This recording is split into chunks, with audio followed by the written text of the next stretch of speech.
Alors, voilà, que Dieu bénisse tous les enfants d'Israël, qu'on évite la Géoula Metiv Hashlema, Terefoumian Mamash. Donc que l'on rentre dans cette Géoula que l'on attend tellement, qui est liée à notre éternité, à notre être profond. Nous sommes des juifs de Géoula, des gens de Géoula, des hommes de Géoula, des femmes de Géoula, des enfants de Géoula. Donc on est venu au monde pour cette Géoula. Donc il est évident que toute chose en dehors de la Géoula elle-même, c'est, on va dire, quelque chose de passager, de préparatoire.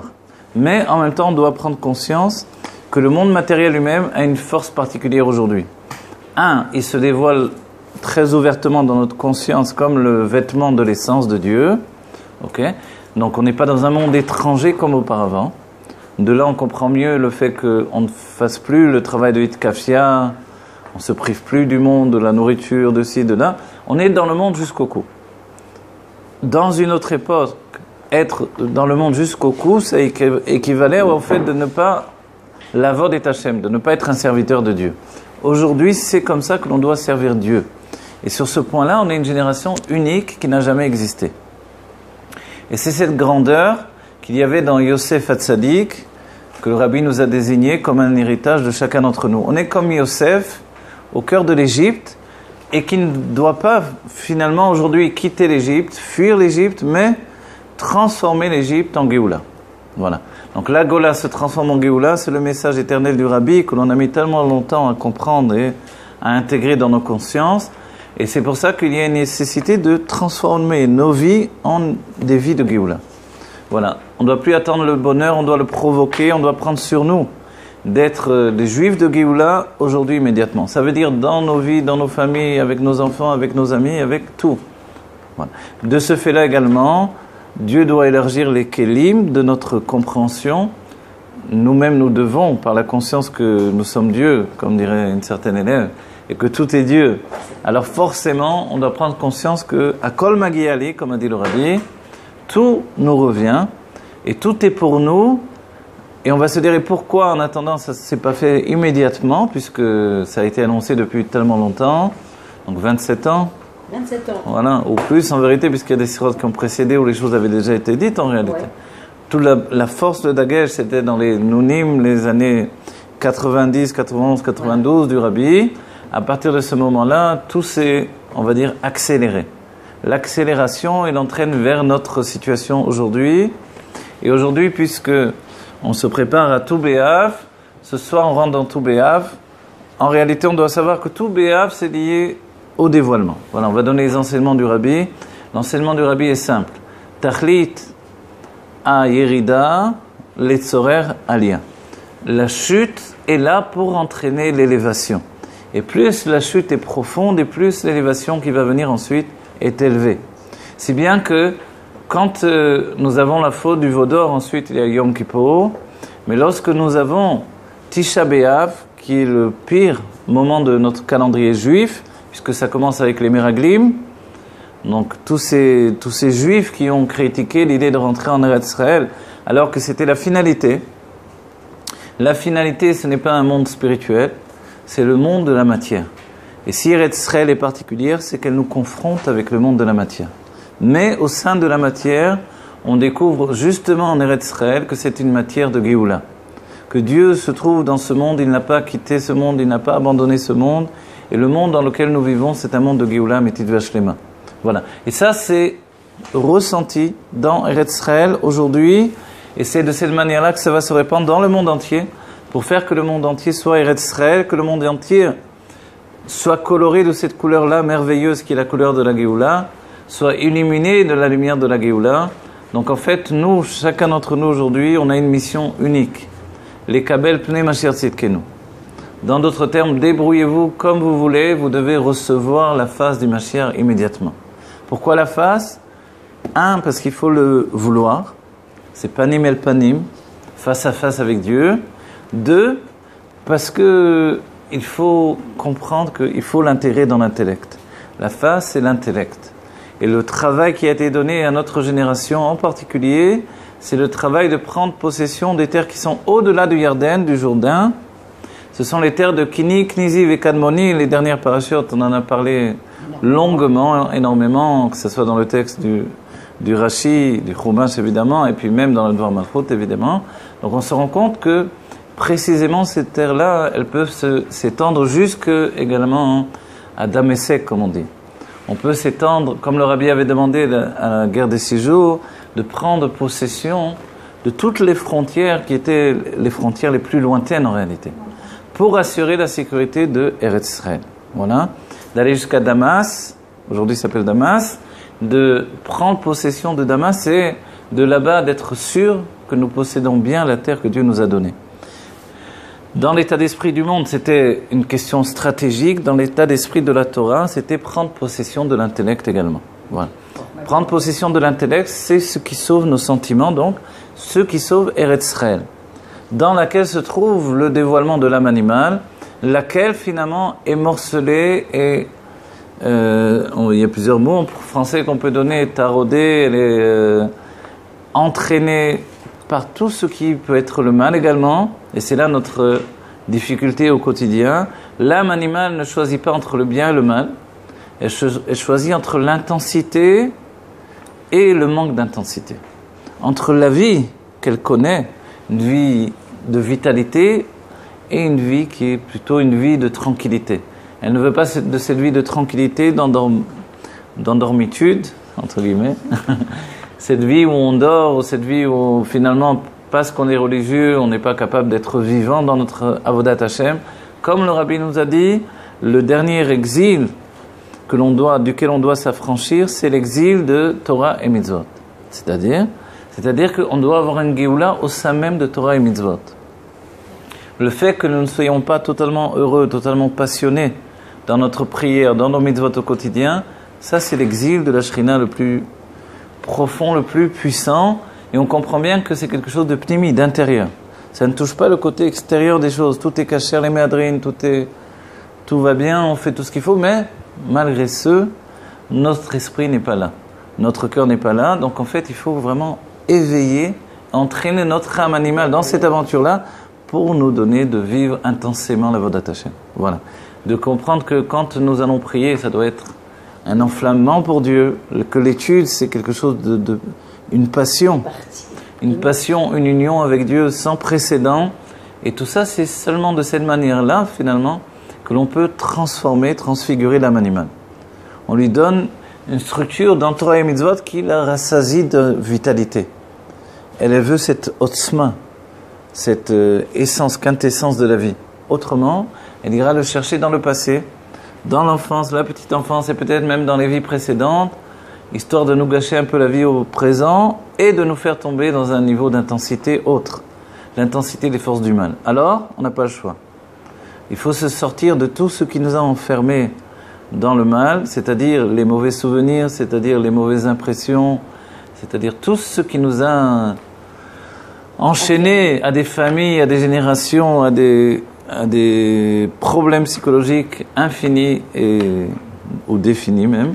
Mais quoi qu'il en soit, il faut s'avancer vers l'intellect et désigner que nous sommes une nouvelle personnalité. Une personnalité qui peut s'attacher par l'intellect à son essence, grâce à l'Admor HaZaken, ce qui n'était pas possible auparavant. Voilà. De ce fait-là, quand on demande qu'est-ce qu'exactement le sujet de Tou B'Av, il y a de nombreux Ma'amarim des Rebbeim, et le Rabbi nous donne un enseignement essentiel d'après le prix Etz Chaim. Le prix Etz Chaim, c'est le livre de Kavanot, d'après les Kavanot du Harizal, d'après les enseignements du Harizal.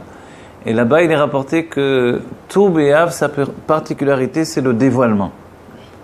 Qu'est-ce que c'est cette fête qui est plus élevée, Lo hayu yamim tovim, il n'y avait pas de jour de fête, plus joyeux que Tou B'Av avec Yom HaKippurim. Yom HaKippurim, après que toutes nos fautes aient été pardonnées, quand le Kohen Gadol sort du Kodesh Kodashim, c'est un moment de fulgurance, de joie immense. Et Tou B'Av, on se demande bien qu'est-ce qu'il y a de spécial à Tou B'Av. On ne voit pas quelque chose de particulier, on ne voit pas. La lune est pleine. Effectivement, le Rabbi nous dit, mais quand même, la lune est pleine aussi à Pessah. Tous les mois. Voilà, mais les moments de fête, si on va comparer aux autres fêtes, à Pessah, effectivement, la lune est pleine, puisqu'on fait toujours les fêtes par rapport, qui tournent autour du 15 du mois. Donc, on a aussi Tishri, c'est aussi le 15 du mois. On va dire, alors, quelle différence avec tout Béav? Le Rabbi nous dit que tout Béav, le sujet, c'est le dévoilement.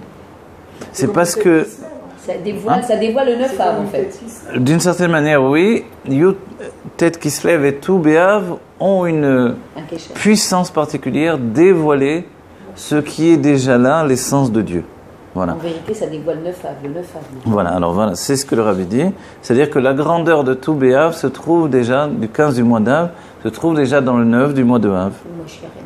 Parce que Mashiach est né ce moment-là, et puis la mortalité du Midbar s'est arrêtée à Tisha B'Av et non pas à tout Béav. Ce qui veut dire que Tisha B'Av est un jour très très élevé. Le jour où, et on souligne, c'est l'un des enseignements du Rabbi, le Rabbi va rapporter que dans le second temple, Tisha B'Av était un jour de fête. Vous savez? Oui, pourquoi il était un jour de fête? Non, on dit pas Tachanout, il est appelé Moed. Dans Echa, voilà. Il est appelé dans Echa, qui est pourtant les lamentations. Ouais. Là-bas, il est appelé Moed. Et dans le second Beth Amikdash, c'était un jour de fête. On va dire pourquoi c'était un jour de fête? On va dire quand même, le Beth Amikdash a été détruit. Qu'on ne le marque pas, mais pourquoi on en fait un jour de fête? Parce qu'en réalité, grâce... Oui, dans le second Beth Amikdash, Tisha B'Av, qui était l'anniversaire des Meraglim et de la destruction du premier temple, il fêtait la destruction du premier temple. On va dire, c'est pas possible de fêter ça. Pourquoi? Non, c'était une fête, une grande fête. Parce que grâce au fait que le premier a été détruit, le second a pu être reconstruit.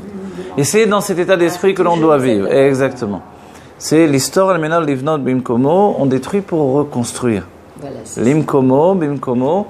Aujourd'hui, il a été diffusé dans les réseaux sociaux que le 770 à les mesures du Beth Amikdash Ashlishi. Voilà. Évidemment, c'est mitkacher et ça se relie à Beth Rabbeinu chez Bavel, évidemment, où le Rabbi nous souligne le fait que Veivnet Beth Amikdash bimkomo, que le Mashiach va reconstruire le Beth Amikdash dans son endroit. Et l'endroit, en fait, c'est vrai que ce n'est pas Jérusalem, c'est la maison de Beth Rabbeinu chez Bavel, de nos maîtres qui se trouvent à Bavel. Voilà. Et ça, c'est extraordinaire. C'est extraordinaire que ces choses se dévoilent maintenant, qu'une pierre du Kotel est tombée, que des choses avancent. Bien sûr. En fait, bien sûr que c'est bien de là-bas, le Beth Rabbeinu chez Bavel est clair et net. C'est de là-bas que tout commence. Que tout est entraîné. Oui, bien sûr que oui. Oui. Et le Rabbi nous rajoute. Oui. Mais le Rabbi nous rajoute le fait que toutes les Beth Knissiot vont s'attacher au Beth Amikdash. Donc le Beth Amikdash va être construit avec ça également. C'est vrai que dans les Midot, moi j'étais un peu étonné que l'on dise que ça a les mêmes mesures, ok? Parce que on dit que le second Beth Amikdash a été fait d'après les mesures du premier et des mesures de Yecheskel HaNavi, mais qui n'étaient pas très compréhensibles, qui étaient immenses et qui permettaient pas exactement de les intégrer. Donc en fait, sans doute que celui qui a dit cet enseignement-là, il a une base très solide pour le faire. Évidemment, j'ai pas tout étudié le sujet, mais en même temps, il y a une notion, c'est beaucoup plus large. Cette notion beaucoup plus large, c'est parce que en fait, c'est le fait que toutes les Bate Knessiot et Bate Midrashot, les maisons d'études et de prière de Chutz La'aretz et d'Eretz Israël vont s'attacher au Beth Amikdash. Et le Rabbi explique que ça dépend du niveau des Beth Mikdash, mais celui qui a un soude particulier peuvent coller bien au Beth Amikdash. Il y a des niveaux. Exactement. Donc évidemment, les niveaux... Alors, le 770 ne sera plus là-bas, si on a bien compris. Le 770 ne sera plus là-bas, exactement, puisqu'il devient le Beth Amikdash, qui lui remplit tout Jérusalem d'aujourd'hui. Ou tout au moins Jérusalem d'entre les murailles. Ça paraît utopique, ça. Ça paraît utopique, ça paraît on vole sur des nuages, etc. Mais... Oui, d'accord, c'est marqué, bien sûr, c'est marqué, et puis même le Rabbi en parle. Mais je sais, c'est Sipur et Safta, mais ces Sipur et Safta là, ils ont une vérité profonde en nous. La vérité que de toutes les manières, la matière n'est pas morte, elle est vivante. Elle est éternelle, elle n'est pas figée, elle peut être dans un endroit, dans un autre, et puis rien n'est enfermé. Malgré les fondations, et malgré qu'a priori on se dit, mais le Harabaït ne peut pas contenir tout ça, évidemment. C'est pour ça qu'on nous prévient.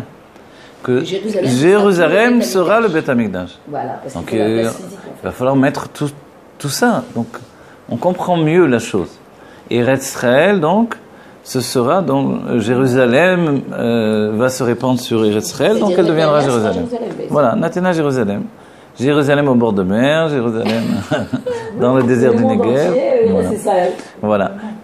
Et tout ça, c'est fondé sur le principe de on ne fuit pas le monde, on rentre dans le monde pour le délivrer. Et le Rabbi a entamé cette action-là par l'envoi des shluchim dans le monde, de faire qu'il n'y ait pas un endroit dans le monde qui ne soit pas Eretz Israël. Comment on le provoque? Par l'envoi de shluchim. Et justement, le terme utilisé, c'est bait, une maison. Dans la maison, c'est vrai, on peut se demander pourquoi il est appelé Bet Chabad. On peut donner un autre nom. Comment on va l'appeler? Alors, je ne sais pas, ça aurait pu, on aurait pu. On s'est habitué, mais on n'a peut-être pas réfléchi. Voilà, donc l'idée profonde du Rabbi de Bait, c'est une maison. Comme le Bet Amikdash, c'est une Bait aussi. Et c'est vrai que quand on va au Bet Amikdash, au 770, on ressent une maison. On ne peut pas dire on ressent une Beta Knesset. Moi j'ai ressenti, j'avais une maison dans le monde. Pourtant je peux me dire j'ai une maison ailleurs. Non, même si on a une maison, on s'est acheté une maison dans la vie, notre maison c'est là-bas. C'est la maison où on ressent qu'on est chez nous. C'est un sentiment qu'on ne peut pas expliquer au niveau intellect peut-être, mais on le ressent immédiatement. J'ai ma maison dans le monde, c'est ma maison. Ce n'est pas donc un endroit où on vient prier, on s'en va, on vient pour vivre. Voilà. Et ça, voilà, ça se complète d'autant mieux avec l'idée qu'il y a évidemment les structures du Beth Amikdash. Maintenant, il faut savoir qu'à Rome, quand ils ont fait la basilique de Pierre là-bas, où il y a la chapelle Sixtine de Michel-Ange, ils l'ont fait selon les mesures du second Beth Amikdash. C'est vrai. Donc, Zé les Mouadzé, vous voyez, le Rabbi a agi d'une manière, personne ne s'est rendu compte de ce qu'a fait le Rabbi. Le Rabbi a fait Zé les Mouadzé, ça par rapport à ça, le bien par rapport au mal. Il a fait le 770 dans les mesures du troisième Beth Amikdash. Pour l'emporter, en fait, contre toute cette Torah. Il y a eu une vidéo là-dessus, vous avez écouté sur Facebook? Non, j'ai pas écouté. Ah, là, il y a un bachour qui a mesuré justement. Ah oui, voilà, mais c'est ça que j'ai entendu, alors, sans doute. Voilà, enfin, mais j'ai pas trop. J'ai reçu l'information sans avoir eu le temps de pénétrer. Et bien, pour être. C'est-à-dire, il a voulu rentrer à fond dans l'étude de ça pour voir que c'était les mêmes mesures. Alors de tout ça, nous on comprend que notre vie va se dévoiler petit à petit. On va découvrir combien tous les détails de notre vie sont reliés au Beth Amikdash, sont reliés au 770, sont reliés à la Géoula. C'est sûr, il va y avoir le moindre détail de notre existence. On va se retourner, et le Rabbi en parle lorsqu'il nous dit qu'on va faire un tikkun lemafreya. Rétroactif. Voilà. Rétroactif, on va dire, j'ai pas besoin de la Géoula, laisse-moi tranquille, puisque l'idée du Baal Shem Tov, c'est de vivre intensément l'instant présent, on le met assez en avant. Donc on va dire, pourquoi tout à coup dans la Géoula, justement, je vais faire la psychanalyse à la Freud, j'ai pas envie, moi. En fait, l'idée est que non. La psychanalyse, entre guillemets, le retour en arrière, c'est de se rendre compte que tout était dans la perfection absolue de Dieu. Et que rien n'a été au hasard. Et que chaque chiffre, comme tout est, mais tout était dans le sens où même ce voilement, c'est la perfection. Oui, tout était, je dis au passé, dans ce qui était mon passé, où je me suis dit, viens, je laisse ça, j'ai une nouvelle vie maintenant. Non. Ce que tu as fait dans les moindres détails, c'était dans les mesures du divin. Tu peux pas aujourd'hui le comprendre, tu vas le comprendre très bientôt. Et ça, c'est un tikkun lemafreya. C'est d'avoir des vrais morines de gadlout, une vraie largesse d'esprit qui me permet de tout accepter. Et tout ça s'est réuni dans l'idée de Tou B'Av. Tou B'Av, le Rabbi nous dit une chose incroyable, c'est que la lune est pleine quand elle s'éloigne du soleil, non pas quand elle est proche du soleil. Or pour nous, c'est vrai, si le Rabbi ne l'avait pas expliqué, on aurait pensé le contraire. C'est normal de penser le contraire, on va dire. Lorsqu'elle se rapproche, elle est éclairée. Tout à coup, lorsqu'elle est proche, elle est toute petite, elle disparaît. Et quand elle s'éloigne, elle prend sa lumière. Elle est pleine. Elle est Comment En fait, elle devient un mékabel, un véritable mékabel, à l'image de l'on dit où l'élève, à partir de 40 ans, arrive au date de son maître. Au niveau du mashpia. Voilà. C'est-à-dire qu'il arrive à pénétrer le date. Pour ça, il a besoin de s'éloigner lui-même. De s'éloigner pour prendre possession de ses propres qualités. Voilà. C'est comme Yoshua. Yoshua n'a pas bougé de la tente de Moshe, mais il n'existait pas Yoshua en vérité. Yoshua avait pas. Voilà, Yoshua représente la lumière de la lune, Moshe la lumière du soleil. Et Yoshua, il n'avait pas de vie en réalité. On n'en parle pas de lui au départ comme quelqu'un d'exceptionnel. Et pourtant, il est toujours là avec Moshe. Moshe l'envoie en guerre et il va, il fait ci, il fait ça. Tout à coup, alors que Moshe s'inquiète et dit qui va me succéder, un de mes enfants va avoir ce mérite de me succéder. Ah bon, il pense ça. Oui, c'est écrit dans le texte de la Torah, et le Rashi le rapporte. Et Dieu lui dit non, pas du tout, c'est Yoshua. Et Moshe est très étonné. Pourquoi Yoshua? Puisqu'il voit que son frère transmet la Keuna à ses enfants, donc lui il va transmettre la même chose. C'est logique. Exactement. Et tout à coup, il dit non. Yoshua, il n'a pas bougé de la tente. C'est pour ça qu'il mérite. Et ça, c'est extraordinaire. Mais quand Yoshua va prendre toute sa valeur, évidemment, dès que Moshe se retire. Et pour le réaliser, au moment où Moshe est encore avec lui, il y a un moment intermédiaire où Moshe perd toute sa Torah. Vous savez, il est dit, c'est une chose terrible. Et il y a un moment, Moshe voit il voit toute sa connaissance disparaître. Ça veut dire qu'il a plus rien. Il a plus, c'est-à-dire il a été tout à coup le Nassiador, c'est Yoshua. Du vivant de Moshe devant le peuple juif pour que le peuple juif découvre que c'est pas que Yoshua il s'est implanté comme un tyran tout seul. Il a fait un coup d'état pour s'imposer. Ils ont vu que Moshe lui a transmis. Dites-moi, c'est pareil pour tous les Nassiadors. Justement, on pourrait penser qu'il y a un certain point de vue où les choses se ressemblent, les choses. Par exemple, les Rebbeim Chabad. Il y a un certain point de vue où évidemment, il y a quelque chose qui ressemble à ça. Ne serait-ce que quand on a vu que les Nessiador arrêtaient de parler tout à coup, comme le Rabbi Rayatz qui arrête de parler tout à coup, et qui laisse en fait la place à son gendre, qui est le Rabbi Melach Mashiach. Et c'est un choix personnel. C'est un engagement dans la venue de l'autre Navi en fait. Et quand on parle de l'essence de Moshe, ce n'est pas comme le dévoilement. Le Rabbi Rachab dira, quand on lui a demandé, puisqu'il semblerait qu'il se soit passé 10 ans où on n'ait pas eu de rabbi à l'époque du Rabbi Rachab, après l'Estalkut du Tzemar Tzedek, il ne voulait pas être rabbi, le Rabbi Rachab. Son frère, le Raza, disait non, moi je ne suis pas le rabbi. Et le Rachab refusait. Alors, il y avait quand même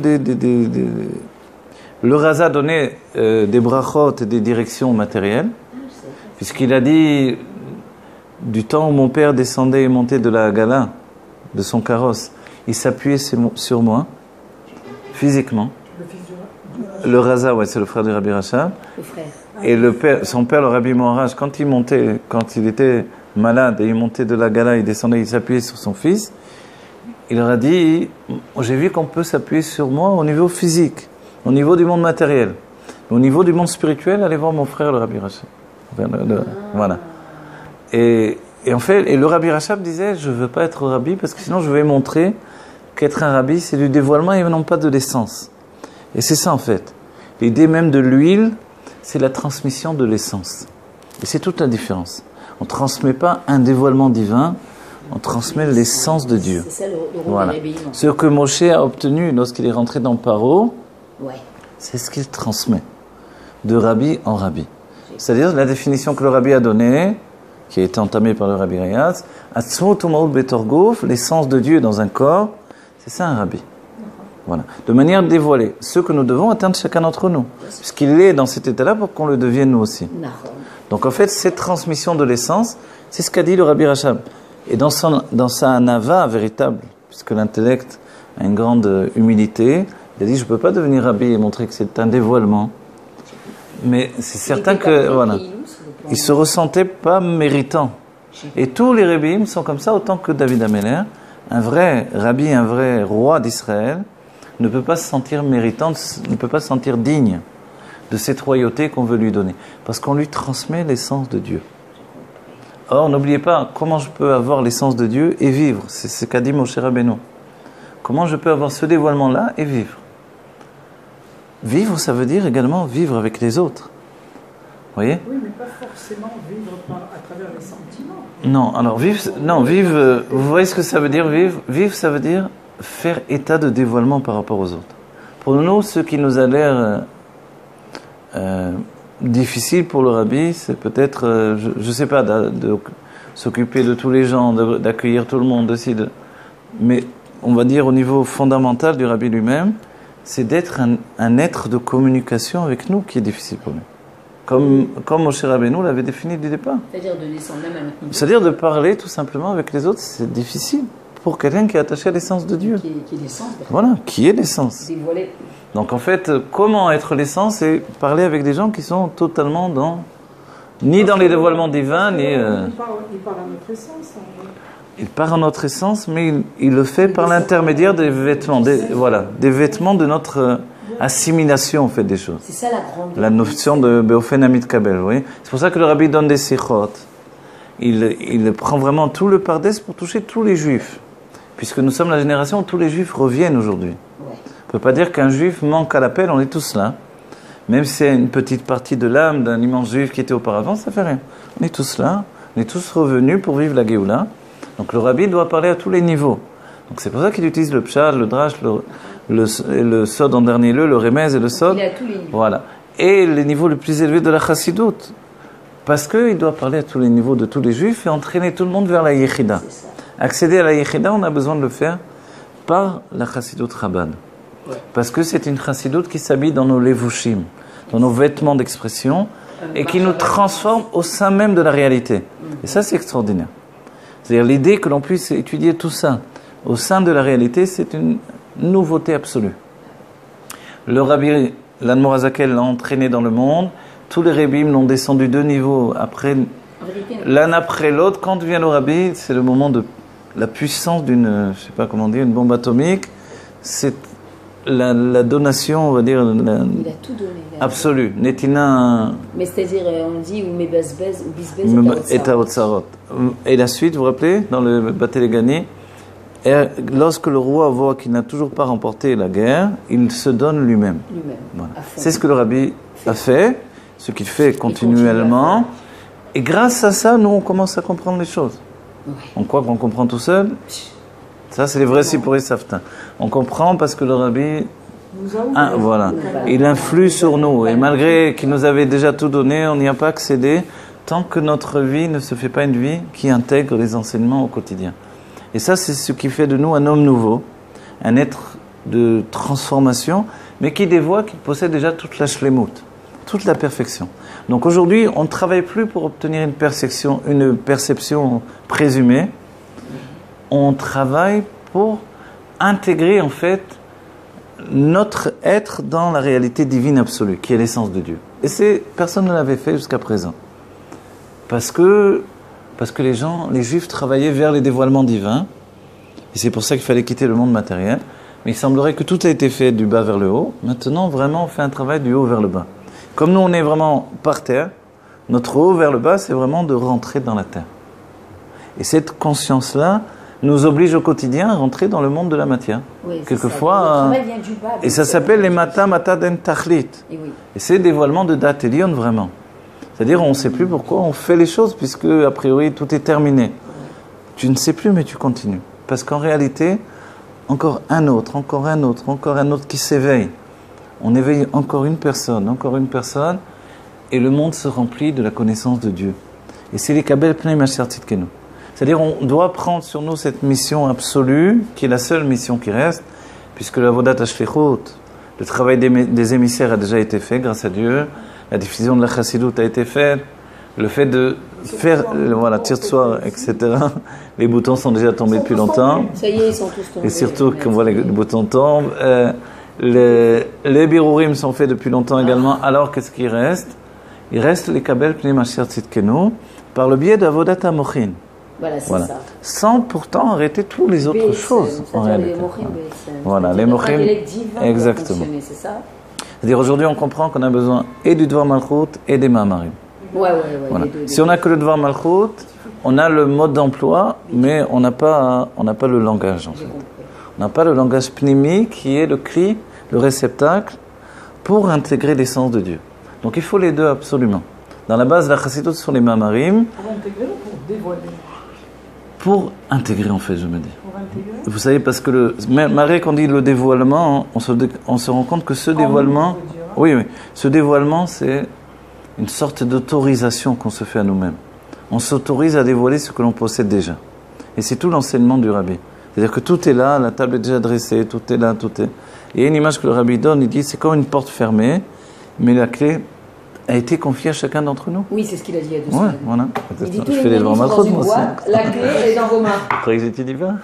Alors, donc C'est le Rabbi tourner dit, la clé, nous voilà, sommes la clé, exactement. Donc en fait, cette notion-là, la clé, on va dire, oh, on trouve une clé dans la chassidut. Mais il y a le Sha'arei Ora, c'est la clé de la chassidut, vous voyez? C'est-à-dire que la chassidut, le langage des Mamarim, c'est la clé qui nous permet d'ouvrir ça. Ouais, c'est ça. C'est-à-dire, change ta du Rabbi conscience, Bethel, prends une conscience divine, mais pas du niveau qui a précédé, qui est éloigné du monde matériel, non. Une conscience divine au sein de la matière. C'est pour ça que ça prend un peu de temps, ok. Mais on est en train de faire un travail unique qui n'a jamais été fait.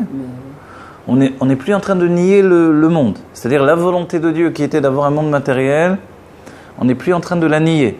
Non. On est en train de dire, on veut ce monde matériel, on a bien compris. Donc quand on demande à Dieu, compte tenu de tout ça, d'être très riche, ce n'est pas sans connaissance de cause, mais en connaissance de cause. On a bien compris qu'on a besoin de cette richesse pour réaliser ce que l'on doit réaliser dans le monde pour les kabel plein machar tzidkenu. Donc il faut le faire. Et chacun agit à sa manière. Et il faut encourager chacun, les odette chacun pour que sa manière de réaliser cette venue de Mashiach dans la conscience de chaque juif, elle se fasse vraiment chaque jour de plus en plus. Et moi je vous dis franchement, je vois quand tous les jours, j'ai pratiquement tous les jours des nouveaux abonnés sur ma chaîne YouTube, je me dis grâce à Dieu. Encore quelqu'un qui a choisi de s'abonner à un cours comme ça, pas parce que moi je le transmets, mais parce que c'est les paroles des rabbis et du rabbi qui nous mènent vers là-bas. Exactement le Inyan. Et les gens ont... Voilà, qui nous mènent vers la Géoula et c'est important. Mon souci c'est vraiment que les gens y accèdent, je me donne dans ce sens-là, et il faut vraiment qu'on le fasse. L'idée du rabbi nous ramène à notre réalité également au niveau du couple, au niveau de la vie quotidienne, au niveau de la parnassa, tout. On ne peut plus objecter que tout ça, on en a besoin pour vivre Dieu de manière absolue, de se réaliser. Et on comprend mieux quand le rabbi dit à quelqu'un, t'inquiète pas, dans la Géoula, ton affaire, tu vas l'avoir également. Oui, non. Ton entreprise, si c'est ton but et que tu as peur de la Géoula, vienne déranger ton travail, tu vas l'avoir. Et de là, hier j'ai enseigné ça dans le cours, c'est que ce qui nous apparaissait auparavant comme une malédiction est une bénédiction. Par exemple, l'idée que l'homme est maudit et qu'il doit manger le pain à la sueur de son front, en fait, c'est une bénédiction. Parce qu'on comprend que quand on obtient quelque chose par un effort particulier, un travail, ensuite on en profite pleinement. On est heureux, on a construit quelque chose qui nous appartient. Quand un enfant fait un petit quelque chose, il est déjà heureux. Et nous, on est pareil, on n'a pas changé de ce point-là. Et c'est pour ça que de gagner au loto, c'est magnifique, mais ça ne va jamais me contenter comme si j'ai gagné une fortune colossale avec mon travail. Vous voyez ? D'accord, mais si je suis dans le travail et qu'en plus je gagne le loto... Ah non, j'ai pas dit le contraire, je vous dis, voilà, oui. Mais voilà, exactement. Mais vous comprenez, dans l'état d'esprit, en fait, ce n'est plus des clalotes que l'on doit voir dans la Torah, c'est que tout est un chemin pour arriver à nous-mêmes, en fait. Et ce nous-mêmes que nous ne connaissions pas, on commence à le découvrir. Donc, on doit accepter notre perfection et notre imperfection, les deux en même temps. C'est une nouvelle structure du peuple juif, c'est un être parfait et imparfait en même temps. C'est pour ça qu'on nous dit très clairement, le Mashiach vient faire tchouva aux tzadikim.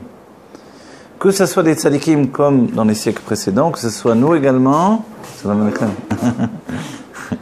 Alors, Naïmeod.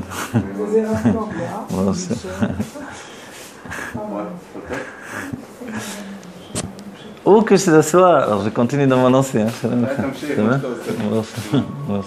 אתה מדבר רק עברית, כן? עברית, צרפתית. ברור ש... אנגלית, ערבית. יפה מאוד. Donc alors que ça soit la Géoula que l'on a supposée et la Géoula que l'on veut vivre aujourd'hui, les deux se rencontrent dans notre vie au quotidien. Voilà. On ne peut plus projeter une idée de la Géoula et ne pas être heureux au quotidien. Donc notre bonheur, elle est là. J'ai une question à vous poser, Raphaël. Quand il n'y a pas d'enseignement, ou presque pas, je parle des personnes qui viennent pour écouter un cours, oui. Où la transmission d'un cours ne se fait pas à travers l'étude de la Chassidut, mais à travers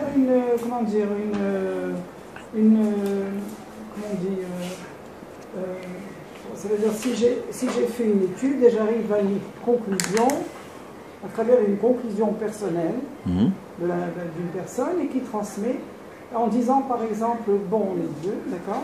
mais en disant qu'à chaque fois qu'on vit dans notre vie, dans le quotidien, on doit savoir faire la différence entre ce qu'on dit et ce qu'on fait, si ça vient de la BMA ou de la nefesh activée. Oui.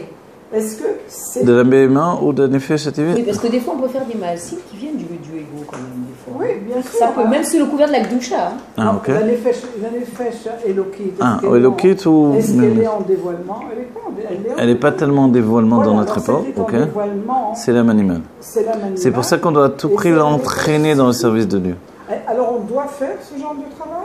Je veux dire, je fais une bonne énonce. De savoir différencier. De savoir de quel côté c'est. Des fois, c'est très dalle. Non, je veux dire une chose. Non, moi, ce qui me semble avec le... Moi, je sais pas, j'ai un problème avec ça. Non, on va dire, ce qui me semble avec l'avancée des choses et ce que le rabbin nous a dit et les enseignements des rabbins, c'est qu'au bout du compte, du moment qu'on entraîne notre âme animale dans le service de Dieu, c'est-à-dire qu'on a d'abord dans la chassidut, on dit avant tout, il faut savoir chashivut ha'inyan. Quelle est l'importance des choses? C'est-à-dire que avant tout, c'est-à-dire, je sais pas, n'importe quoi. L'éducation, si je reprends pas sur moi l'importance d'éduquer, l'étude de la Torah, si je reprends pas sur moi l'importance de l'étude de la Torah, alors forcément, je perds vous voyez, dans ma vie, si je ne reprends pas sur moi l'idée qu'il faut vivre dans les critères de Torah et Mitzvot, parce que c'est ce que Dieu a voulu de plus merveilleux pour l'équilibre de notre âme, ok? Donc je reviens à Chashivut ha'inyan, l'importance des choses. Mais là-dedans, une fois que c'est établi, je vis en réalité avec mon âme animale que j'entraîne avec moi dans le service de Dieu tout le temps.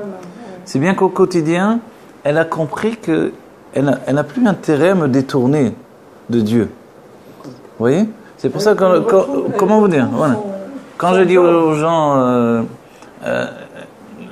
je vous souhaite que vous n'ayez plus le temps de regarder des films, de regarder des feuilletons, parce que votre vie est tellement remplie du travail que vous investissez que vous n'avez plus besoin de vivre des émotions à crédit là-bas. Vous avez vos propres émotions. Et ça, c'est la vérité, c'est ce qu'on a besoin. Quand quelqu'un va s'intéresser à des films ou quoi, disons, c'est un chissaron qu'il a peut-être envie. C'est parce que là-bas, il y a une intensité, que sa vie, il n'y a pas d'intensité. Exactement, voilà. Qui n'est pas pleine. D'ailleurs, le jeu de tout le cinéma, c'est de faire de plus en plus d'intensité pour que les gens soient à la recherche de ça. Donc, on ne peut pas dire aux gens, n'allez pas voir, mais simplement de leur souhaiter que vous n'ayez pas le temps. Pourquoi ? Parce que vous êtes occupé à construire votre bonheur au quotidien. Voilà. Et là-dedans, vous entraînez votre âme animale, parce que sinon, vous êtes la moitié de vous-même ou rien du tout. Donc en fait, ce nouveau tzaddik de la génération, il n'est pas comme les autres, on a beau dire. C'est pas comme les autres générations. On est tzaddik parce qu'on sait qu'on veut Dieu sans aucune chara, on dirait en hébreu. Voilà. Et surtout qu'on est dans le monde. Voilà, on est dans un monde qui est Dieu lui-même, fait partie du matériau unique qui est Dieu, et ce monde est un monde divin, et c'est la volonté de Dieu, le monde de la matière. Donc au sein de cette réalité divine, on doit vivre de plus en plus humainement. Et c'est extraordinaire parce que c'est vraiment la croisée des chemins qui se termine. Dans ce point de vue, on est vraiment un libre arbitre qu'on n'avait pas eu auparavant. Auparavant, on subissait un destin et on avait un mérite de notre souffrance, de notre abnégation, de notre sacrifice. Voilà. Je pense que les gens qui souffraient, et puis, c'était voilà. Donc aujourd'hui, c'est terminé. Mon travail se base sur l'idée de construire mon bonheur. En dehors de ça, le reste, écoute, c'est que tu as un problème. Débarrasse-toi du malheur que tu traînes, c'est plus ta valeur. Le passé. Voilà. Et ça va plus loin, c'est-à-dire qu'on doit même perdre au quotidien ce désir de reconnaissance interminable, infini qui nous mange en fait. Ah, c'est-à-dire, voilà. C'est-à-dire, etc. On doit avancer, on se débarrasse de tout ça, c'est terminé. On n'est plus dans cet état d'esprit. Voilà. Et notre âme animale va s'intéresser à autre chose. Il faut lui donner un autre objectif. C'est l'intensité que je mets à vivre au quotidien. Pas juste quand j'étudie la Torah, même, ou que je prie, mais même dans mon quotidien, dans tout ce que je fais, je suis dans une intensité qui me rapproche de Dieu. Et ça, Dieu, c'est son désir. Parce qu'il désire avoir une maison ici-bas, ça veut dire être dans ma vie quotidienne, c'est ça. Tant que j'ai ma vie quotidienne qui est morcelée, là je suis religieux, là j'ai ma vie à côté, voilà. Évidemment, c'est pas des rabat tartonim. Des rabat tartonim, c'est qu'il ne veut pas être dans la Beta Knesset, il veut être dans ma maison avec moi. C'est que dans cette maison, je l'ai intégré dans mon quotidien et dans tout ce que je fais.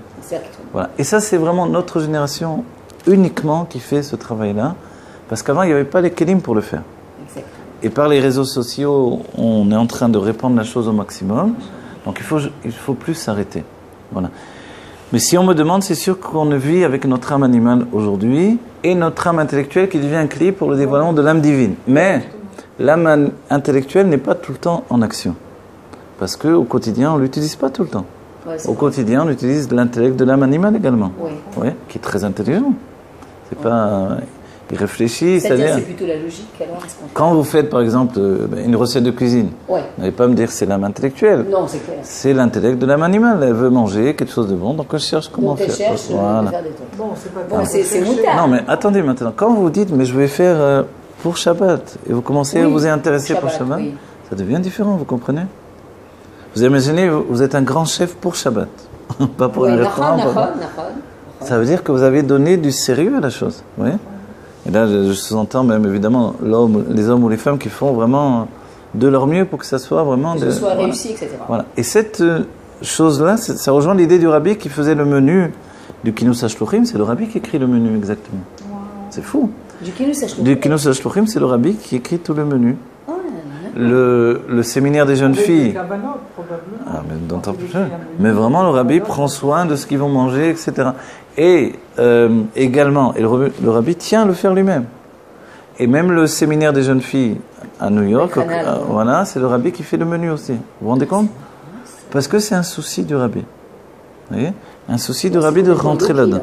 C'est complètement éloqué. Et nous, on doit comprendre que nous aussi, quand si je regarde YouTube pour apprendre une recette de cuisine qui va me servir pour préparer Shabbat, je suis en train de faire si c'était avant, voilà, je transforme tout en Gdusha, vous comprenez?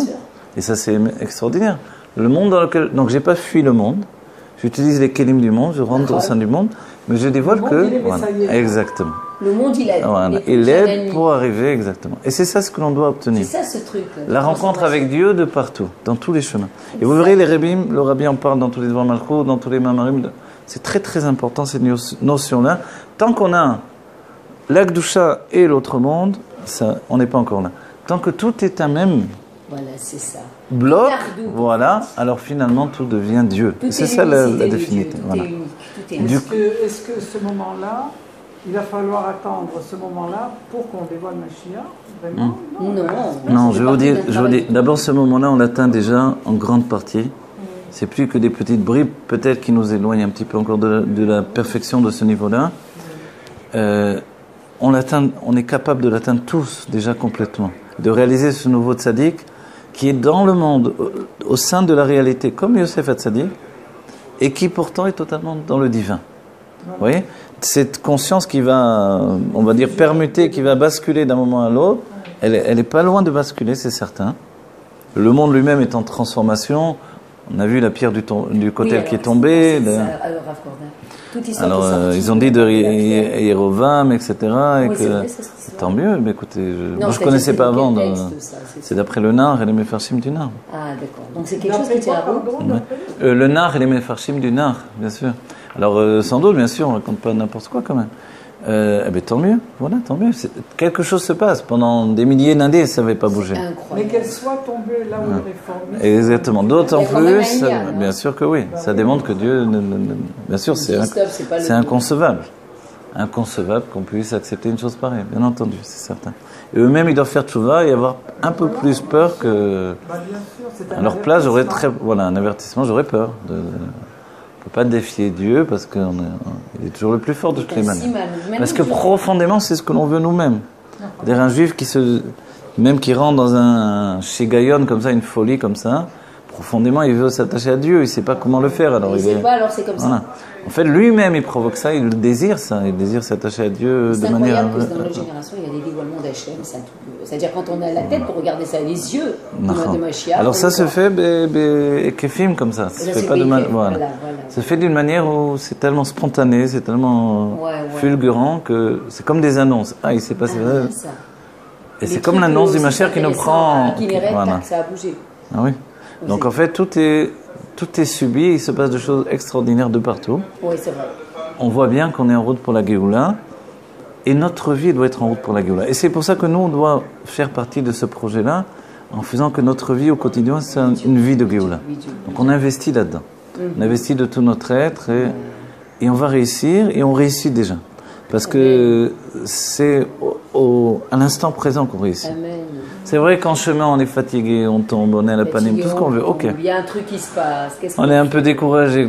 Mais on doit voir au quotidien les miracles de Dieu. Dieu nous fait des miracles tout le temps. On ne peut pas être kfouï tova, comme on dit. Donc en fait, on se rend compte. Et puis on a été choisis pour vivre tout ça. Et c'est quand même merveilleux. On a été choisis pour rentrer dans la Géoula, Amitit Vashlema. Amen. Et comme on rentre le monde avec nous, en fait. Ce n'est pas comme on avait pensé, donc on part en un instant. C'est pas en un instant, puisque le monde rentre avec nous. Donc en fait, c'est une aventure merveilleuse. On termine l'édifice de tous les temps. Et ce dévoilement-là, il a commencé à Tou B'Av. Tou B'Av, ce qu'il a de particulier, c'est que après la chute extraordinaire de Tisha B'Av, on arrive à l'élévation extraordinaire de Tou B'Av.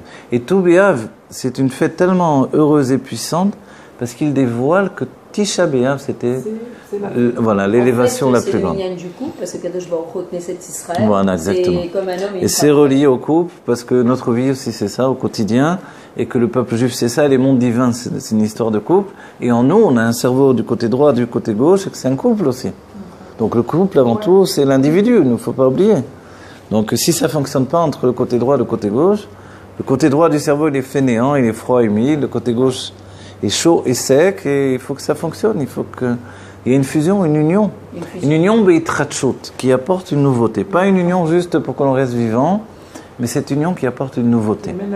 Voilà. Et ça c'est Avodat Hamochin. Et le travail de l'intellect que l'on a pris sur nous donne de nous étendre au-delà du Jourdain, de faire que Retzred se répande sur le monde entier. C'est ce qu'on est en train de faire. Donc on ne doit jamais s'arrêter. On doit multiplier les cours, étudier de plus en plus, s'avancer, et pas passer un jour sans avoir étudié un Inyan de Chassidut, une semaine sans avoir eu un shiur important, au moins, ou deux, ou trois, et faire que notre vie tourne autour de la Chassidut, et que grâce à la Chassidut, on puisse réaliser la fusion entre Dat Elyon et Dat Tarton. Tout est Dieu et tout est la conscience de la matière en même temps. C'est une même notion. Voilà. Dans chaque chose. C'est pour ça que le Rabbi est le Memotza Mechaber. C'est pour ça qu'on a besoin du Mashiach, du Rabbi Melech Mashiach, pour nous transmettre la possibilité de devenir cet homme multiple que l'on va devenir dans la Géoula. Pas juste savoir, mais être Dieu, en étant également l'existence et être à la fois l'âme divine et le corps. Le dévoilement de l'essence et l'aventure personnelle. Comment on va exploser en 1000 morceaux. En fait, non, grâce au Rabbi justement.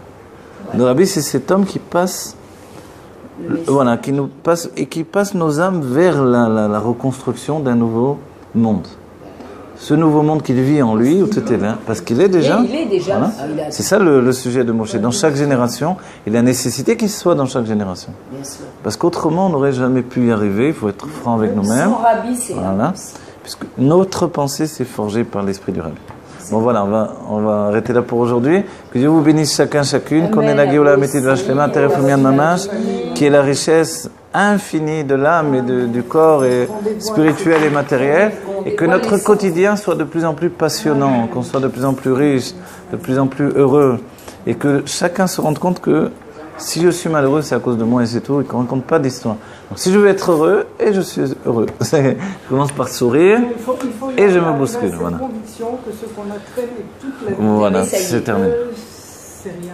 Voilà, ça n'a plus de sens. Oui, voilà. ma mère, elle m'a fait du mal. Mon père, il m'a trata, il m'a cassé. Pas ça, même ça continue, ça chez bien certains. sûr, mais je veux dire, pourquoi ça a une telle emprise en nous? Je veux dire, pourquoi on ne se sent pas je voulais dire. Alors, on peut, parce que, d'abord, pourquoi ça a une telle emprise en nous? N'oubliez pas, parce que l'âme animale a un tsorer, un besoin vital. Voilà. Il n'y a pas assez encore d'intensité dans le monde de l'Akdoucha. Il faut être franc avec nous-mêmes. Voilà. Moi, si, quand je vais à la prière, je suis. Forcément, mon quotidien va être tout à fait différent, c'est certain. Mais malheureusement, la prière, on n'a pas toujours ni envie d'y aller, ni envie d'y être. Vous comprenez? Alors, forcément, il y a un décalage encore. Ce petit décalage fait que la Géoula vient au sein même de notre Avodat Hashem. Nous sortir de cet exil-là. N'oubliez pas, comme a dit l'Anne Bremsaï, le dernier exil, c'est celui d'Ishmaël, c'est l'exil de l'amertume.